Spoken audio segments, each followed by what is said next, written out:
The Rockets are 28th in the NBA in three-point percentage, but they take the 10th most attempts of any team in the NBA. Their three-point shooting has to improve, and that comes down to three players who lead the Rockets in three-point attempts: Jalen, Jabari, and KPJ. They take about 19 per game and all shoot under 34%, or 34% or under, basically. So nothing changes, Frank, until you start shooting the ball better. And we see it over and over again in the NBA. The team that hits more three-pointers typically wins the game.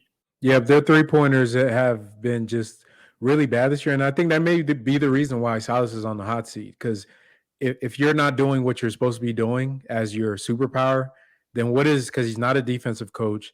He's not a guy that's going to like be the thug it out, toughness type of guy. His thing, he's an offensive kind of minded coach. And the players offensively, I mean, you saw the game without Şengün. They look like they could not do anything. The fact that Şengün is probably the most pivotal player in impacting their three-point shooting, and they still play him on low minutes, is just craziness to me. But I'm looking at, from last year to this year, their shooting has gone down pretty much across the board.